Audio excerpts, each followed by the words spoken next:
Bonjour à tous!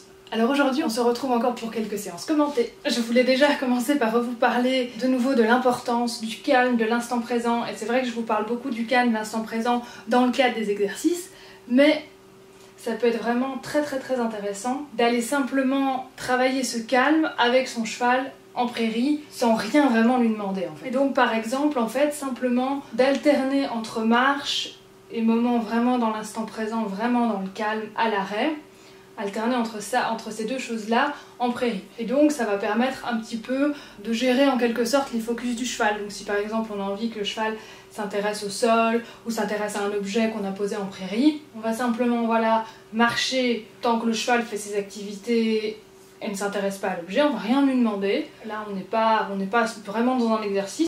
On est simplement juste dans un moment de détente ensemble et on va suivre les propositions du cheval.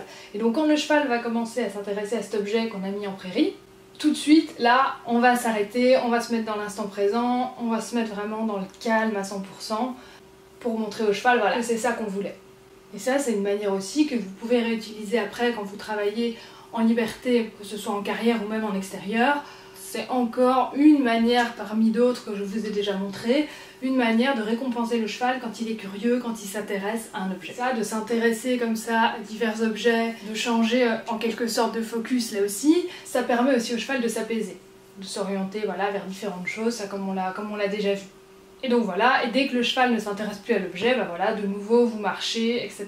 Et donc ça après, comme ça l'apaise, c'est des choses qu'il peut réutiliser après par lui-même, parce qu'il sait qu'on a mis beaucoup de calme au moment où il s'intéressait à des objets, et donc ça va l'encourager aussi lui-même à être un peu plus curieux. Et alors après, pareil, auprès, ce que vous pouvez faire, un peu la même chose que quand on fait des pauses entre des exercices, c'est vraiment des moments d'endormissement avec votre cheval. Et ça va aider aussi son cerveau à se concentrer beaucoup plus.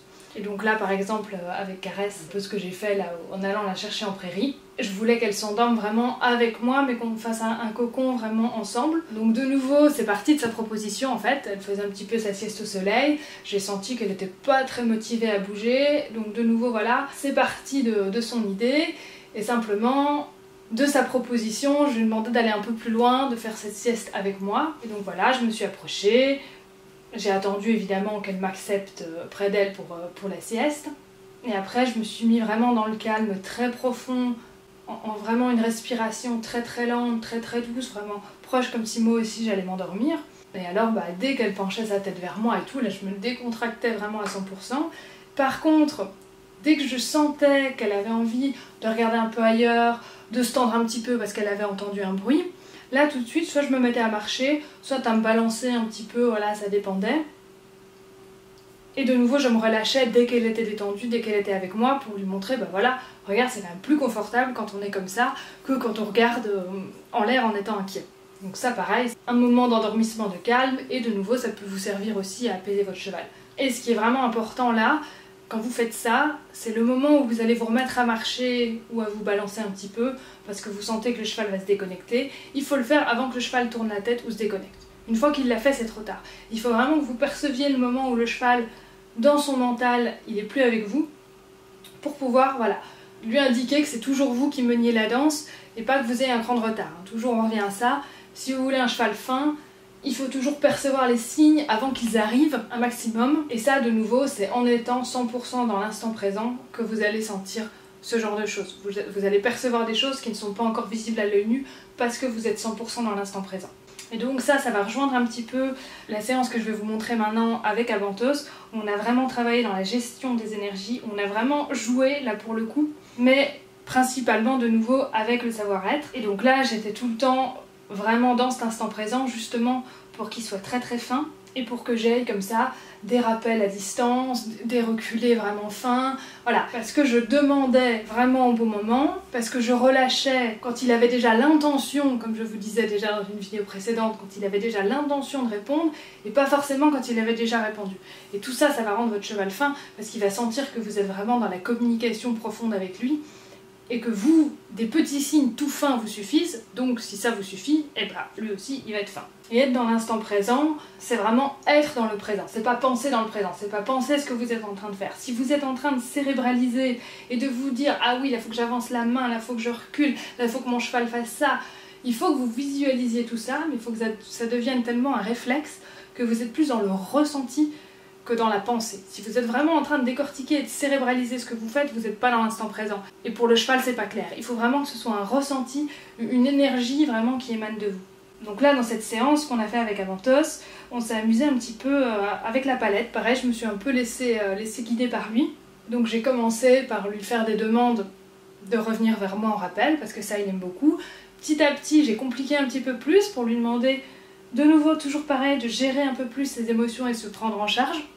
Il adore revenir vers moi, c'est vraiment son truc, il a vraiment besoin de revenir. Et donc là, je mettais entre moi et lui, qui était à une bonne distance, une palette, et je lui demandais d'aller jusqu'à la palette et de poser ses pieds sans revenir complètement à moi. Au début, c'était un peu dur, il voulait revenir, il voulait pas aller sur la palette, et puis voilà, petit à petit, on a mis du confort avec la palette, il s'est dit « ah oui, c'est très chouette », et voilà, et il l'a fait. Et puis après, j'ai senti, il commençait à monter un petit peu en énergie, et je sentais que j'avais envie de le suivre en fait. J'étais plus dans mon exercice calme et tout du début, j'avais du mal à refaire descendre mon énergie parce que j'avais cette envie de jouer aussi. Et je me suis dit, bah, il a envie de jouer, j'ai envie de jouer, allez, on va jouer un peu. Et donc là, ça en est suivi un petit jeu qu'on a inventé vraiment sur place, c'est-à-dire qu'on courait, voilà, on galopait ensemble, on faisait des rappels, etc. Et dès que je m'asseyais sur le plot mauve, hop, il devait aller poser ses pieds sur la palette. Et voilà, on s'est beaucoup amusé avec ça. Donc voilà, de nouveau, il était très très fin dans cette séance. Pourquoi ? Parce que j'avais réussi de mon côté à avoir une gestion des énergies très très fine, où j'ai vraiment réussi à le guider avec mon énergie, à faire monter ou descendre mon énergie vraiment au bon moment. Et pareil, quand on jouait, c'est-à-dire que je partais, je me faisais monter mon énergie avant que lui ne fasse monter la sienne, et comme ça, voilà, c'est lui qui me suivait et lui qui rentrait dans la danse.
Et par contre, voilà, quand je demandais un exercice, un reculé, etc., et que je sentais qu'il était vraiment dans l'énergie, qu'il avait envie de courir, par exemple au moment où je demandais des petits reculés, là je partais vraiment en énergie très très basse, et même quand il commençait à s'agiter un peu, à me proposer plein de choses, je continuais dans mon énergie basse, pas à réprimer quand c'était pas ce que je voulais, j'ignorais, simplement voilà, je continuais à demander, toujours dans le même calme, dans la même énergie, sans commencer à m'inquiéter parce que mon cheval bougeait autour de moi. Et comme ça, bah voilà, ça le ramenait avec moi dans le calme sur le bon exercice. Et de nouveau, comme je vais vous en parler encore dans la vidéo qui va sortir la semaine prochaine, je pense, c'est vraiment ça en fait qui va attirer votre cheval, votre égalité d'humeur. Et pareil, c'est quand je donne des cours, des fois je vois des erreurs un peu à ce niveau-là.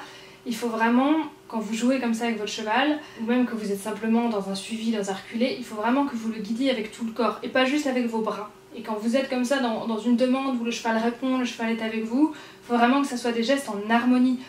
Pas des gestes d'un coup saccader, d'un coup surprendre le cheval, parce que des fois voilà, le cheval est en face de nous, hop on sent qu'il part un petit peu à droite, et hop on met un coup de longe pour le remettre en face. Ça c'est complètement faux. Déjà, le cheval qui part un peu à droite, on aurait pu déjà le sentir si on était vraiment dans l'instant présent, et on aurait pu directement le rattraper avec nous sans avoir besoin d'aller le chercher avec la longe quand il est déjà parti à droite. Et deuxièmement, même si imaginons on ne l'a pas vu, c'est pas grave, il n'y a pas de raison qu'on monte notre énergie comme ça tout à coup. hop, on va le chercher avec tout le corps, pas juste avec le bras, et on le ramène avec nous. On ne surprend pas le cheval. Si vous voulez que votre cheval soit harmonieux et danse avec vous, soyez vous aussi en premier harmonieux.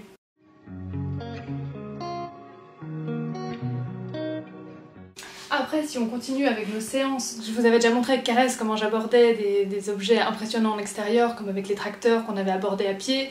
Je vous remets ici la vidéo en lien, où je lui proposais de toucher l'objet, j'allais moi-même d'abord vers l'objet, puis je lui proposais de toucher, etc., etc. Ici, on a pu faire le même exercice, mais monté. C'est-à-dire que cette fois, c'était un nouvel objet, une nouvelle carriole qu'elle n'avait pas vue et qui l'impressionnait. Et cette fois, je la sentais prête pour ça. Je ne suis pas descendue, je ne lui ai pas montré, je lui ai proposé tout de suite le mot touche, avec la même voix, les mêmes attitudes que quand je le faisais à pied. Et je lui ai proposé d'y aller elle devant, alors que j'étais sur son dos. Et c'est la première fois, voilà, que j'ai pu utiliser ce code monté. Et là, j'ai procédé comme à pied, c'est-à-dire que j'ai proposé et je l'ai laissé aller quand elle le sent. Simplement, j'étais plus devant elle pour la rassurer. Et là, elle a vraiment été toute seule au devant de sa peur. Évidemment, voilà, j'ai pas mis de jambes, j'ai pas demandé d'aller en avant, comme je vous ai dit, j'ai simplement proposé. Et là, on voit qu'elle commence vraiment à prendre confiance, parce qu'elle y a été très facilement. Donc voilà, et donc là on voit que Caresse a été tout de suite vers l'objet et au final qu'elle n'en a pas eu peur. Pourtant, elle m'avait envoyé des signaux de stress, si minimes soient-ils, elle m'en avait envoyé avant. Voilà, et je les ai écoutés et je lui ai proposé d'aller toucher pour qu'on se retrouve justement dans ce qu'elle connaît et dans notre façon d'aborder les choses qui font peur. Alors souvent on me dit, bon bah ton cheval il pète pas en l'air, donc c'est que l'exercice est trop facile, c'est qu'il en a pas vraiment peur, donc c'est que la camionnette il aurait été la renifler de toute façon. Donc pour certaines personnes en fait, si le cheval pète pas en l'air, ça veut dire que bon, on lui a rien appris et qu'en fait il en avait déjà pas peur à la base. Pas du tout en fait.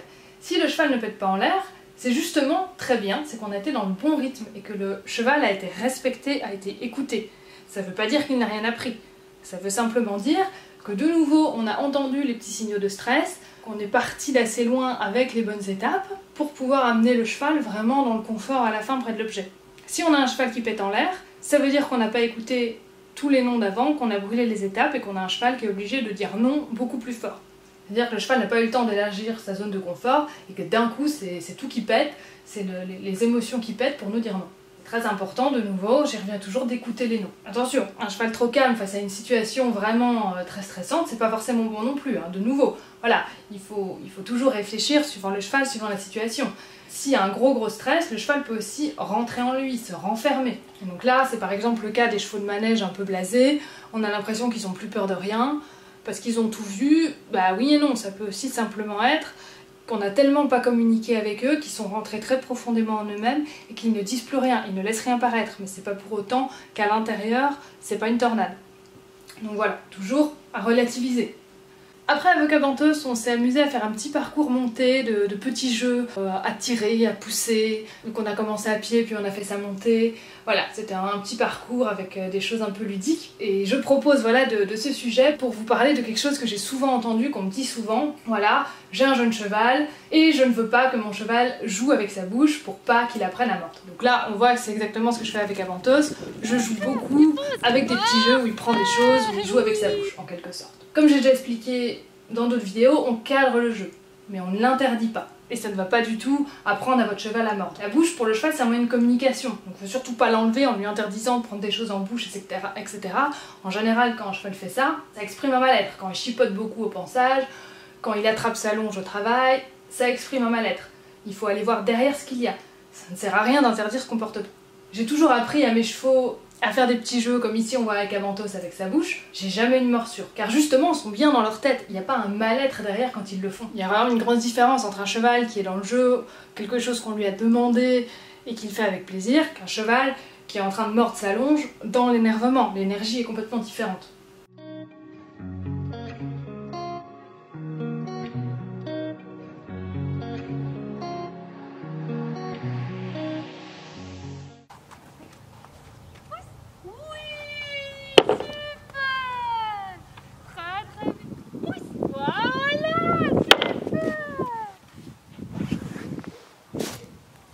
Donc là, on continue avec un peu de gymnastique avec Caresse, avec des petites barres au sol. Première fois qu'elle passe des barres au sol sur une bâche. Et donc là, j'avais envie de vous parler un petit peu de comment avoir le plaisir de votre cheval monté, que ce soit sur des barres au sol, sur des obstacles. En fait, la formule de base, c'est que le confort plus la compréhension va vous donner la motivation. Il faut savoir que dans le cerveau du cheval, il y a plusieurs parties, et la partie la plus importante, c'est la partie limbique. Et donc c'est la partie qui gère les émotions. Et donc on voit que le cheval est un animal qui est géré par ses émotions. Et donc, comme je vous disais tout à l'heure avec Avantos, je fais des petits exercices pour gérer ses émotions. Avantos est très intelligent, mais très émotif. Et dès qu'il rentre un petit peu dans l'émotion, dans le stress, il n'arrive pas à aller dans son cerveau et chercher les apprentissages qu'il connaît déjà. Donc lui, c'est vraiment très important de le faire redescendre pour qu'il puisse retourner chercher ce qu'il connaît et se rassurer. Le but, c'est vraiment d'apprendre au cheval à réfléchir et à gérer ses émotions. À savoir déjà, un cheval qui court vers une barre, vers un obstacle, c'est pas forcément un cheval qui est motivé pour aller sauter. Il faut bien observer si le cheval accélère dans le stress pour se débarrasser de ce qu'il a à faire, ou si c'est vraiment de la vraie motivation dans la décontraction. Dans la décontraction, dans le confort. Et donc là, si vous sentez que votre cheval est motivé, il vous tire vers la barre, même si vous vous dites « oh ça va un peu vite », c'est quand même important de lui montrer un léger lâchement pour lui dire « j'ai noté ta motivation et je relâche un petit peu pour te récompenser ». Récompenser déjà l'intention, comme je vous dis toujours. Après voilà, vous reprenez, vous redemandez de rassembler, etc. Mais c'est quand même important de féliciter cette motivation. Donc après voilà, la base, l'apprentissage chez le cheval, ça se fait beaucoup, comme je vous avais dit dans une précédente vidéo, par association. Et donc voilà, on a vu malheureusement Avantos, comme je vous avais dit, qui tirait beaucoup les rênes, qui avait vraiment des gros problèmes montés quand je l'ai eu. Il avait fait avec la monte que des associations négatives. Et les associations négatives se font malheureusement beaucoup plus vite que les associations positives. Et ça peut des fois se faire à notre insu. Donc pour éviter justement les associations négatives avec les barres, il faut déjà un travail varié. Donc pas toujours la même chose, les mêmes exercices. C'est pour ça que là, avec Caresse, j'ai varié un peu les dispositifs, j'ai mis des petites barres au galop, des petites barres au trot, des barres avec une bâche, 2 barres en pointe pour bien viser le milieu, voilà. Faut que ça soit un petit peu ludique, hein. Toujours, on revient toujours à ça, s'amuser en travaillant, que ce soit confortable pour pas d'association négative. Si vous gênez votre cheval à chaque fois en lui tirant dans la bouche sur les barres, ça va pas aller. Et surtout, ça, je vous l'ai déjà dit beaucoup, mais le droit à l'erreur, autoriser le cheval à dérober, à dire non. On va récompenser beaucoup quand le cheval saute, mais il faut lui laisser le droit de dire non. Et s'il y a un non, ça je vais y revenir un peu plus loin dans cette vidéo, on l'accepte et on va débloquer le non par d'autres petits oui sur des exercices de préparation. En général, s'il y a un non, c'est que le cheval n'est pas complètement prêt non plus. Et voilà, rappelons-nous que l'obstacle, c'est pas quelque chose qui intéresse le cheval de base, donc pour l'intéresser à quelque chose qui ne l'intéresse pas, faut pas créer du stress en cas d'erreur. Parce que nous-mêmes, c'est quand on se trompe qu'on apprend. Et donc pareil, on laisse le temps d'analyser. On peut déjà montrer un petit peu à pied l'allure, le tracé, on laisse le temps au cheval de comprendre. On va expliquer progressivement, on va pas s'énerver si dès le premier truc ça marche pas. D'ailleurs vous voyez les barres, comme c'était un peu nouveau les barres sur la bâche, je les passe à pied, puis je les passe au pas, puis je les passe montées. Toujours se mettre à la place du cheval, c'est pas évident pour lui qu'une barre ça doit forcément sauter. Donc il faut essayer de comprendre ce qu'il vit et surtout rester dans la communication. Le cheval nous dit des choses, s'il est prêt, s'il n'est pas prêt, comment il se sent. Et pareil, accepter les noms, c'est aussi pas casser la confiance et le confort. C'est-à-dire si on a un cheval qui court sur l'obstacle, parce que par exemple il y a un petit problème d'équilibre. Il faut surtout pas mettre le cheval dans l'inconfort encore plus en lui tirant dans la bouche avant le saut. Il faut vraiment que ça reste le plus confortable possible au niveau du saut. Si votre cheval court, c'est pas ni avant ni après l'obstacle, c'est pas la peine là de lui tirer dans la bouche, de le ralentir, de le gêner encore plus. Ça veut dire de nouveau, comme je vous disais, qu'il n'est peut-être pas prêt, qu'il faut retravailler l'équilibre sur des exercices plus simples, sur le plat, avant de revenir à ça. Mais on ne va jamais se battre avant ou après les barres. Après, il y en a certains qui disent que la motivation, ça vient du fait qu'on va enlever la pression, c'est-à-dire qu'on va mettre de la pression au cheval pour aller sauter, dans les jambes, dans les mains, et derrière, on fait une pause, on se relâche complètement, et donc du coup, on a un cheval qui a envie d'aller derrière pour avoir cette pause. Et ça, de nouveau, non. Il faut vraiment essayer un maximum de rendre confortable le moment en fait du saut, et pas que ce soit pour aller chercher la pause après. C'est important de relâcher après, de faire une pause après, évidemment, mais il faut vraiment chercher de nouveau la communication, le plaisir ensemble. Et c'est par justement cette écoute du cheval, cette écoute des noms, cette reprise du travail sur des choses plus simples pour les rendre faciles, pour lui apprendre, pour lui faire comprendre, que là il va avoir envie d'y aller, parce qu'il va y aller avec vous dans le confort et dans la compréhension, et pas juste pour la pause derrière. Donc voilà, on en revient toujours au respect des noms, ça je sais, j'aime beaucoup en parler, je refais peut-être un petit point encore là-dessus. pour vous reconfirmer qu'en effet, le respect des noms, non, ça ne renforce pas les noms. Que comme je vous l'ai dit un peu plus tôt, quand on a un non sur un exercice, on va chercher tout de suite derrière un autre oui.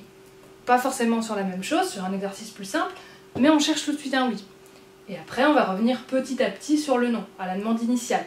Et on va la demander autrement. Si on refait pareil, forcément, on va avoir la même chose. Et s'il y a vraiment un gros blocage, on va travailler autre chose. Petit à petit, en débloquant des petits oui sur plein de petits exercices, on pourra revenir à l'exercice plus compliqué qui pose des problèmes. Et là, on va débloquer le gros non sur cet exercice. On débloque le gros non par des petits oui. On n'y va jamais de front. Le non, en fait, quand le cheval nous dit non, c'est une pression. Et je vous avais dit, vous vous souvenez dans une autre vidéo, on répond pas au non par de la pression, on répond pas à la pression par de la pression. On fait tomber la pression en demandant autre chose, puis on revient.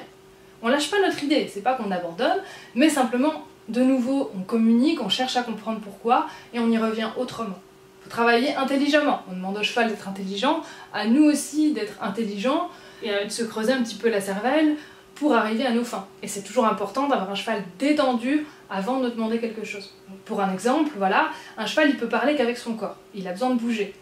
Si on corrige le cheval à chaque fois qu'il bouge, qu'est-ce qu'on fait? On aggrave le problème. On rajoute du stress et la cause du problème n'est pas réglée. Plutôt en fait aider le cheval à changer de nouveau la façon dont il s'exprime avec son corps et communique avec nous, et le rendre plus subtil dans ses noms, on revient toujours à ça. Si on dépouille le cheval de sa langue, donc de son corps, et qu'on lui donne pas de nouvelle façon de parler, là, on revient à ce que je vous disais tout à l'heure, les chevaux de club, un cheval muet, un cheval éteint, soumis, sans âme, et là, c'est encore plus de boulot pour le faire sortir et qu'il communique avec nous ses émotions. Si le cheval ne communique pas avec nous ses émotions, on sait pas ce qui se passe pour lui et c'est très très dur de l'aider.